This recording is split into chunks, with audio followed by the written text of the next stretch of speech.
नमस्कार, आपण पाहताय महाराष्ट्र संध्या न्यूज चॅनेल आवाज महाराष्ट्राचा।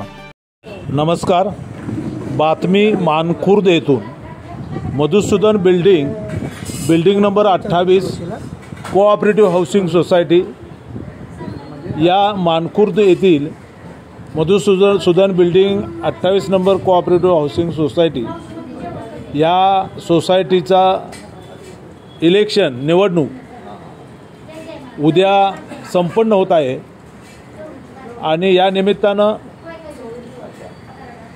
निवृत्ती आव्हाड यांच्या नेतृत्वाखाली परिवर्तन पॅनेल रिंगणात उतरलेला आहे। सभासदांच्या आणि विकासाच्या परिवर्तनासाठी परिवर्तन पॅनेलला निवडून द्या असं आवाहन परिवर्तन पॅनेलचे प्रमुख निवृत्ती आव्हाड, सुनील गिरकर, मेकल चंद्रकांत आणि अश्विनी पिंगळे यांनी केला आहे। ते काय म्हणाले ते आपण या व्हिडिओतून पाहू। धन्यवाद। मधुसूदन इमारत क्रमांक 28 कोऑपरेटिव्ह हाऊसिंग सोसायटी चे एक पदाधिकारी म्हणून तुमच्या समोर येत आहे। आपल्या बिल्डिंग मध्ये लागलेल्या निवडणुका त्या संदर्भात आमचे प्रस्तावना आमचे ज्येष्ठ पदाधिकारी सुनील गिरकर साहेब हे मांडतील व माझी कमिटी मध्ये पूर्ववत काम केलेले आहे असल्यामुळे ते विषय मांडतील। नमस्कार, मी सुनील पांडुरंग गिरकर, मधुसूदन इमारत क्रमांक 28 या इमारतीमध्ये सुरुवातीपासूनचा या ठिकाणी मी सभासद आहे। मागील जवळजवळ 2011-12 पासून या ठिकाणी मी वास्तव्याला आहे। आतापर्यंत ज्या ज्या कार्यकारिणी झाल्या त्या कार्यकारिणीचा मी माजी खजिनदार म्हणून काही काळ या सोसायटीचं कामकाज बघितलेलं आहे। आतापर्यंतच्या आमच्या सगळ्या ज्या कार्यकारिणीच्या नेमणुका झाल्या या आमच्यातच सभासदांच्या मीटिंग मध्येच सगळ्या कार्यकारिणी वगैरे कार्यकारिणीची नेमणूक झालेली होती। मात्र यावेळी असं कोणतं कारण पुढे आलं की यावेळीची कार्यकारिणी ही निवडणुका घेऊनच आपल्याला कार्यकारिणीला म्हणजे नवीन कार्यकारिणीची निवड करायची आहे। त्यासाठी मी थोडक्यात माझ्या सगळ्या सभासद बंधूंना जे निवेदन आहे मी थोडक्यात ते वाचून दाखवतो। नमस्कार बंधू आणि भगिनींनो, आपल्या सोसायटीच्या कार्यकारिणीसाठी निवडणूक प्रक्रिया चालू आहे। नवीन कार्यकारिणी करता खरंच निवडणुका घ्यायच्या आवश्यकता होती का? आतापर्यंतच्या कार्यकारिणीची निवड आपल्या सभासदांच्या उपस्थितीतून केली गेली आणि ती कार्यकारिणी आपणच आपल्या सभासदांमधून निवडून दिली। त्याचप्रमाणे यावेळीही आपणच आपल्या सभासदांच्या उपस्थितीतून निवडणुकीला सामोरं न जाता कार्यकारिणीची निवड बिनविरोध होऊ शकली असती, पण आपणच विश्वासाने निवडून दिलेल्या कार्यकारिणीचा आपल्या सभासदांवर विश्वास नसल्यासारखे ठरवून यापुढील कार्यकारिणी निवड ही बिनविरोध व्हायला पाहिजे यासाठी कोणतेही प्रयत्न आताच्या पदसिद्ध कार्यकारिणीने केले नाहीत आणि खरोखरच हा आपल्या सभासदांवर दाखवलेला मी तर अविश्वास आहे असं मानतो आणि याबद्दल खरोखर मला मनोमन खंत वाटते। आम्ही काही लोकांच्या बाबत चर्चा केली असता बऱ्याच जणांचा हात सुरू होता की निवडणुकीची काय गरज होती आणि या अगोदर आपणच आपल्यातून विश्वासाने कार्यकारिणीची निवड करीत होतो। ह्या प्रकाराला खंडित करून पदसिद्ध असलेल्या कार्यकारिणीकडून निरर्थक निवडणुकीचा पायंडा पाडला गेलाय। बंधू भगिनींनो, आपण खूप आत्मविश्वासाने सध्याची कार्यरत असलेली कार्यकारिणी बिनविरोधातच निवडून दिली। असे वाटले होते की सोसायटीच्या कार्यकारिणीत सगळे कारभार स्वच्छ प्रकाशात आणि सभासदांच्या मतानुसार निर्णय घेतले जातील। सोसायटीच्या बाबतीत जे आर्थिक व्यवहाराशी निगडीत होते असे निर्णय सभासदांच्या अनुमतीने घ्यायला पाहिजे होते। असे बरेच आर्थिक व्यवहार सभासदांचा विचार न करता परस्पर वैयक्तिक पातळीवर घेतले गेले। मग यांच्यावर सभासदांनी जो विश्वास दाखवला त्याला सध्या कार्यरत असलेल्या कार्यकारिणीने शून्य किंमत दिली। त्यावरचे काही ठळक मुद्दे आम्ही तुमच्या समोर ठेवत आहोत। सगळ्यात महत्त्वाचा मुद्दा, आपल्या सोसायटीचे कार्यालय म्हणजे ऑफिस हे अद्ययावत स्थितीत बी विंगच्या जिन्याजवळच्या तळघरातील रूम मध्ये प्रस्थापित होते। अगोदरच्या कार्यकारिणीने याच कार्यालयात बसून सोसायटीचा सगळा व्यवहार आणि सगळा कामकाज सुरळीतपणे या ठिकाणी केले आणि आपल्या सोसायटीचे 2 रूम वेलफेअर सेंटर आणि बालवाडी हे भाडे तत्वावर देऊन सोसायटीच्या आर्थिक व्यवहाराला हातभार लागेल या उद्देशाने भाडे तत्वावर दिले होते। त्यापैकी बालवाडी हा रूम काहींना क्लासेस चालवण्यासाठी भाडे तत्वावर दिलेला होता। त्यामुळे सोसायटीला बऱ्याच प्रमाणात आर्थिक स्वरूपात हातभार मिळत होता आणि वेलफेअर सेंटर या रूम मध्ये लहान मुलांच्या करमणुकीकरिता तिथे त्यांना सेवा उपलब्ध करून देण्याकरता मोकळा होता। आज इतर बिल्डिंगचा विचार करता या दोन्ही रूमचा वापर इतर बिल्डिंग क्लासेसच्या माध्यमातून आर्थिक उत्पन्न प्राप्त करीत आहेत। आपल्याच विद्यमान कार्यरत कार्यकारिणीने आपल्या सोसायटीचे पूर्वीचे कार्यालय गरज नसताना मोडीत काढले। खरोखर गरज होती का?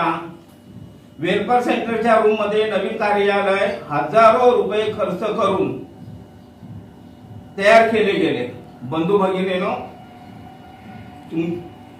तुम्ही कष्टाचे पैसे भरून सोसायटीचा मेंटेनन्स करता, त्या पैशाची अशा प्रकारे उधळपट्टी करणं खरोखरच गरजेचं होतं का? बरं, हे ऑफिस आठवड्यातून किती दिवस उघडं असतं? किती तास उघडं असतं? फार तर आठवड्यातून 1 किंवा 2 दिवस, आणि त्या 1 किंवा 2 दिवसातून फक्त 2 किंवा 3 तास बसणार कोण? तर कार्यकारिणीतले फक्त 1 किंवा 2 सदस्य। मग यासाठी एवढ्या सभासदांचे हजारो रुपये खर्च करून नवीन कार्यालय उभारण्याची खरोखरच गरज होती का? आणि सोसायटीला आर्थिक संकटामध्ये नेण्याची मंजुरी दिली होती आणि नवीन कार्यालयाची गरजच काय होती? बरं, आपल्या बालवाडीचा रूम कशासाठी वापरला जातोय? त्याच्यातून आर्थिक उत्पन्न किती मिळत आहे?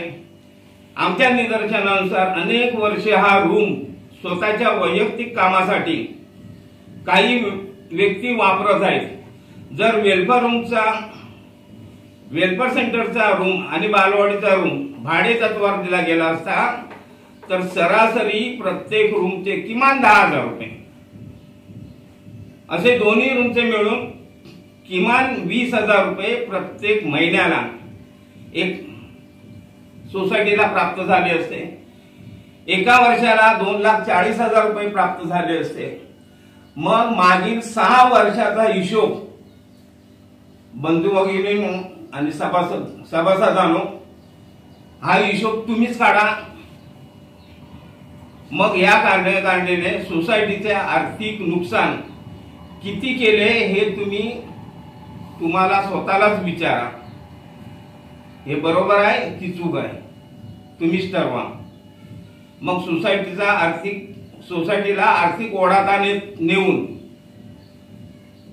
तुम्हा सभासद बंधू भगिनींकडून मेंटेनन्स वाढवून आपल्या जबरदस्तीने वसूल केला जातोय असं तुम्हाला वाटत नाही का?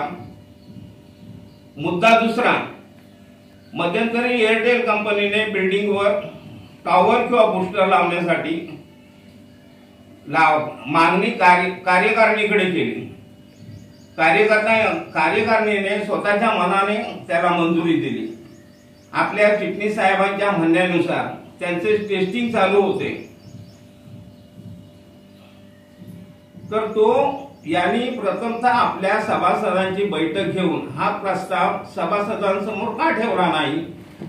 हा काही तातडीचा विषय तर नव्हता ना, की ज्या बाबतीत कार्यकारिणीने तातडीने निर्णय घेणं गरजेचं होतं. बरं, वर्षाला मिळणार किती होते? तर फक्त 96,000 रुपये. आणि आपण त्यांना ऍग्रीमेंट करून देणार होतो. त्या ऍग्रीमेंट मध्ये काय काय मुद्दे आले असते ते त्या ऍग्रीमेंट नंतर समजले असते. पण एकदा ऍग्रीमेंट आपण जर करून दिली तर ती कंपनी त्या ऍग्रीमेंटच्या आधारावर त्या गोष्टीचा पाहिजे तसा स्वतःच्या फायद्यासाठी उपयोग करून घेऊ शकली असते.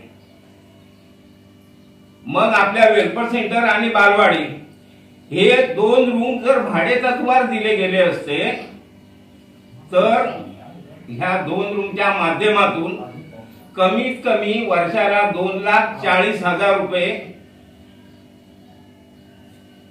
सोसायटीला आर्थिक हातभार लागला असता. अर्थात आपल्याच काही सभासदांनी टॉवरवरचा डाव त्यांच्या रेडिएशनचा त्रास होईल ह्या हेतूने हाणून पाडला. सध्याची कार्यकारिणी सभासदांचा विचार घेत नाही किंवा विश्वासात घेत नाही. याचा अर्थ ही कार्यकारिणी आपली मालक बनली आहे का? आणि त्याच मेसेज मध्ये चिटणीस साहेब असेही म्हणतात की आता 31 नंबर बिल्डिंग वरती हा टॉवर होतोय, त्यांना वर्षाला 5 लाख रुपये मिळणार आहेत. आणि आपल्याला किती मिळणार होते? 5 लाख. आपल्याला किती मिळणार होते? 96,000 रुपये.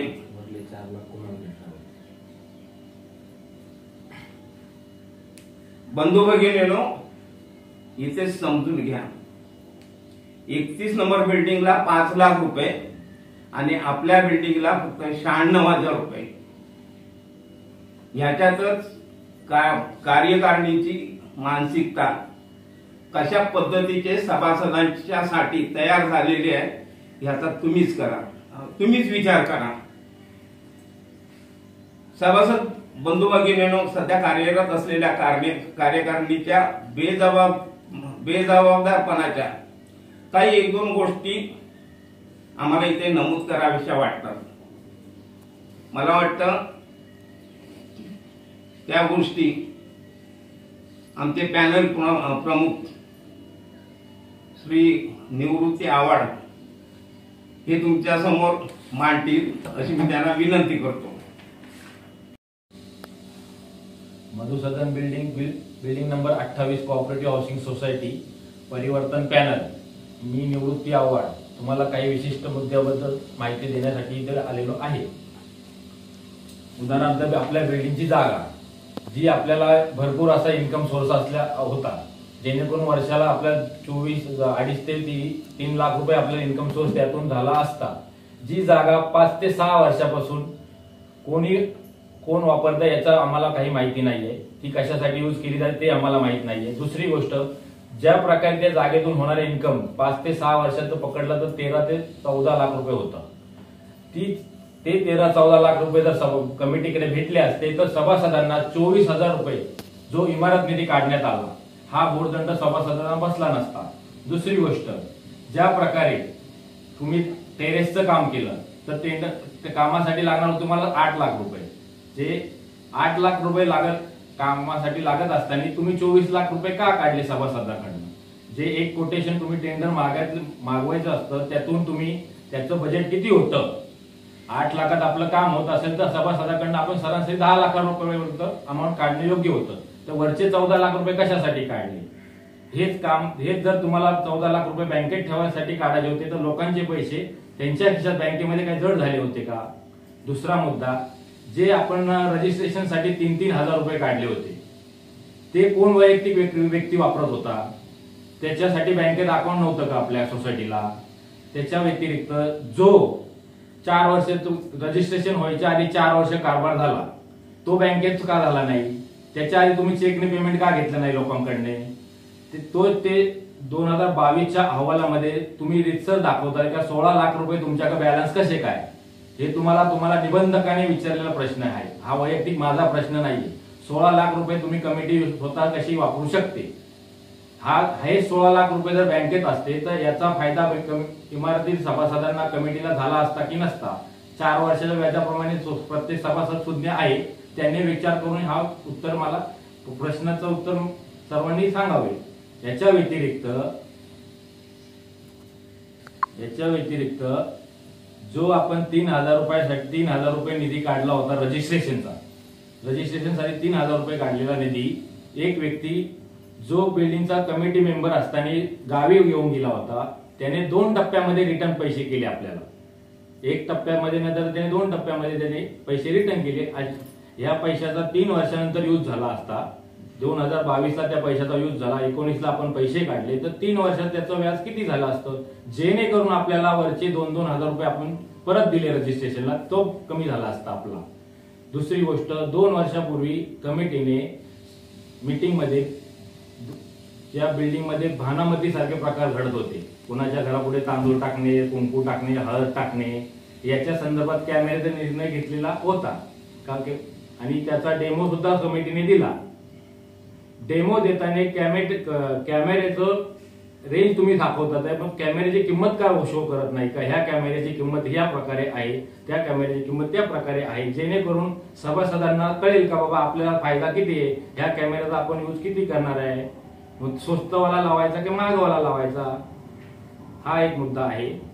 त्याच्यानंतर पार्किंग, जेव्हापासून ही कमिटी आलेली आहे त्या कमिटीचे सभासद, उदाहरणार्थ जे कमिटीचे 13 मेंबर आहे, ही पार्किंग त्यांच्या मालकीची झालेली आहे का? ही पार्किंग, कार पार्किंग, 4 व्हीलरची पार्किंग त्यांच्या मालकीची झाली आहे का?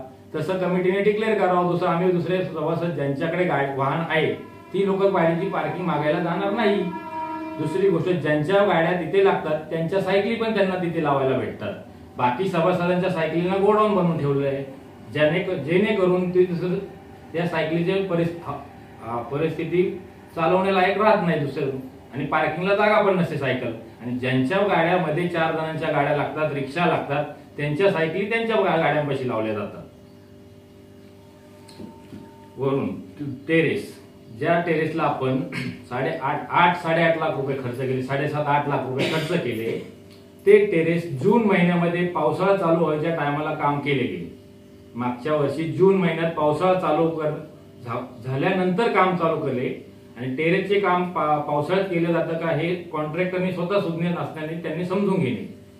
दुसरी गोष्ट, त्या टेरेसचं 1 वर्षामध्ये बऱ्याचशा ठिकाणी 7व्या माळ्यावरती लिकेज दिसत आहे. आता ते बोलतात आता पावसाळा आहे, पाऊस उघडल्यानंतर काम करण्यासाठी पावसाळा नसतो, काम लिकेज आला ते पावसाळा, मग हे काय? हे उत्तर कशा प्रकारे? दुसरा मुद्दा, आपल्या स्वामी समर्थांचे देवालय, त्याच्या मागची जागा जी गोडाऊनसाठी कोण वापरत आहे आणि त्याच्यातून इमारतीला काय निधी भेटत आहे, हे मागच्या 5 वर्षाच्या अहवालामध्ये कुठेही डिक्लेअर गेलेलं नाही.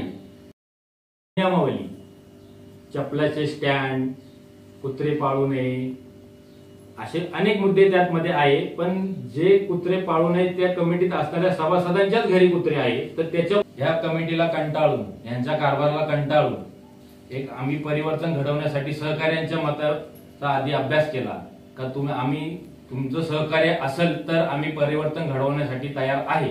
तर सदर इमारतीतील सर्व सभासदांनी आणि सहकार्यांच्या मिळून परिवर्तन पॅनलची स्थापना झालेली आहे.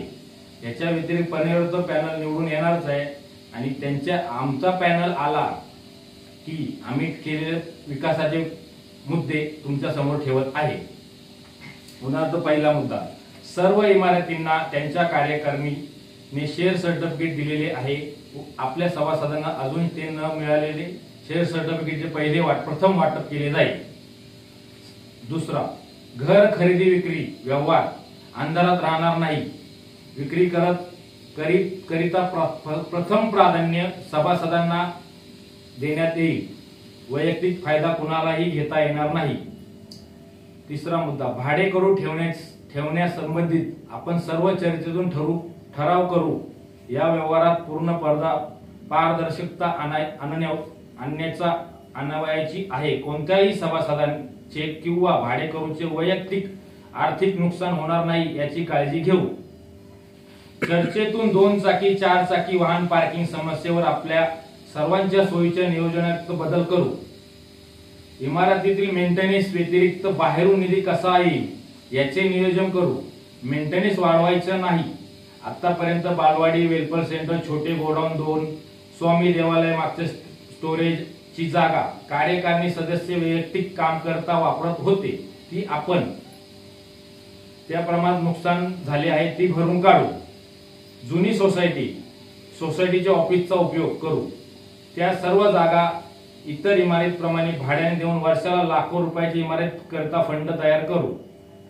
इमारतीच्या जागेचा वापर करून निधी जमविणे. भाडेकरू याचकडून मिळणारी रक्कम संपूर्ण पारदर्शकता पद्धतीने उपयोगात आणणे हे आणि सोसायटीचा निधी वाढवणे. इतर सोसायटीप्रमाणे आपण बाहेरून निधी उपलब्ध करू. आमदार, खासदार आज याकडून कामे करून घेऊ, पण आम्ही मेंटेनन्स व्यतिरिक्त अधिक निधी काढणार नाही. मेंटेनन्स मध्ये वाढ होणार नाही याची काळजी घेऊ.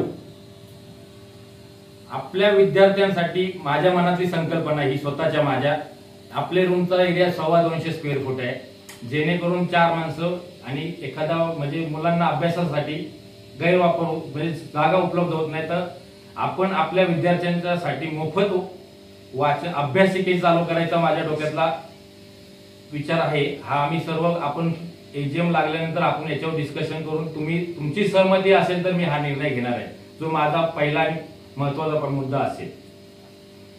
पुरुष, महिला, भगिनी याकरता वेगवेगळ्या वेळेत मोफत व्यायाम केंद्र संस्थेच्या नियमात बसून महिला भगिनी करता उपक्रम राबविण्याचे पण आमच्या हा मुद्दा पण आहे, जेणेकरून जी जागा आपल्याला उपलब्ध करण्यासाठी थोडी मेहनत घ्यावी लागेल ती आपण उपलब्ध करू. भविष्यात इमारतीवर कुठच्याही प्रकारचा नेट टॉवर कुठच्याही प्रकारच्या कंपनी लावणार नाही याची आम्ही हमी देतो. इमारतीत कोणत्याही कॉन्ट्रॅक्टरला सामान ठेवायला व त्याच्या कामगारांना इतर इमारतीत वापर करायला बंदी. कोणत्याही सभासदासोबत गैरव्यवहार होणार नाही. संपूर्ण व्यवहार पारदर्शकता आणू असतील. संस्थेचा पैसा कोणालाही वैयक्तिक वापरता येणार नाही. इमारतीमध्ये होणाऱ्या कोणत्याही कामाची पूर्वसूचना देऊन सभासदांशी कामे केले जाते. सभासदांचे पूर्वसूचना देऊनच सभासदांशी कामे केली जातील. कामाच्या निवेदन मागविले जातील. सभासदांना चर्चेत घेऊन विचार विनिमय करूनच कामाचा निर्णय घेतला जाईल. उदाहरणार्थ मोठे जर टेंडर असेल, आता टेरेसचं काम झालं, जेणेकरून ते 8 लाखाचं काम होतं, जेणेकरून आपण त्याची जाहिरात देणं गरजेचं होतं. जाहिरातीला खर्च येतो 2 ते 2.5 हजार रुपये असता. जे पेपर आउट केला असता आपण, तर त्यातून आपल्याला कमी खर्चाचा कॉन्ट्रॅक्टर भेटले असते आणि क्वालिटी पण भेटली असती चांगली, जेणेकरून 1 वर्षात ते लिकेज झाले नसतं. मधुसदन परिवर्तन पॅनल, कृपया मतदान करण्यापूर्वी प्रत्येक सभासदाने जरूर वाचा. जे आम्ही आता जे मुद्दे देऊ शकलो नाही, आम्ही जे व्हॉट्सअप शेअर करणार आहे, छोट्या छोट्या पद्धतीत पाठवेल, पण नक्की वाचा आणि मतदानाला यावे. जे बाहेर आता जे इथे राहतात त्यांना 100% लोकांना माहिती आहे, त्यांच्या सहकार्यानेच आम्ही पॅनल उभा केला आहे. जे 51 सभासद बिल्डिंग मध्ये आहे, 51 सभासद आपले भाड्याने आहे, त्यात नाव यादीत असून ते मयत झालेले आहे. त्यांचे वोटिंग नाही, म्हणजे आपल्या बिल्डिंग मध्ये 102 वोटिंग आहे अवेलेबल. आता जेवढे बाहेर इथल्या 51 लोकांचे सर्वांच्या सहमतीने आम्ही पॅनल दिलेला आहे. दुसरी गोष्ट, जे बाहेरून येणार आहे त्या व्यक्तीने कृपया आग्रह करून थोडं आपल्या राहणाऱ्या सभासदांचा विचार करून वोटिंगसाठी येणं गरजेचं आहे. मधुसदन बिल्डिंग क्रमांक 28 कोऑपरेटिव्ह हाऊसिंग सोसायटी परिवर्तन पॅनल प्रमुख मी निवृत्ती आव्हाड आमची निशाणी पंती माझे उमेदवार आगवणे सूर्यकांत शिवाजी सर्वसाधारण गिरकर आशिष सुनील सर्वसाधारण कदम दिनेश आनंदा सर्वसाधारण संतोष कदम संतोष बाळकृष्ण सर्वसाधारण मैकल चंद्रकांत तुकाराम सर्वसाधारण मोरे अविनाश चंद्रकांत सर्वसाधारण साळवी अमित अनिल सर्वसाधारण साटम संतोष बाळकृष्ण सर्वसाधारण SC ST राखीव गट गिरकर सुनील पांडुरंग OBC इतर मागासवर्गीय चव्हाण संतोष दिगंबर NT राखीव गट आव्हाड निवृत्ती चंद्रभान आव्हाड वैयक्तिक मी महिला राखीव गट आगवणे कल्पना शिवाजी पिंगळे अश्विनी दीपक हे माझे उमेदवार आहे आणि आमची निशाणी आहे पंतीचा उल्लेख द्यायचा ठरलं तर पंती म्हणजे ही 3 प्रकारात असते। पंती म्हणजे एक इमारत त्यात तेल म्हणजे सभासद आणि जी जळते ती वात म्हणजे आम्ही कमिटी। तुम्ही फक्त माचीस लावा, आम्ही अख्ख्या इमारतीला प्रकाशात ठेवायचे कार्य करू। धन्यवाद। कार्य करू सर्व मतदानासाठी येतील याची अपेक्षा ठेवतो आणि सर्व सभासदांना एकदा परत धन्यवाद देतो। धन्यवाद। नमस्कार, आपण पाहताय महाराष्ट्र संध्या न्यूज चॅनेल आवाज महाराष्ट्राचा।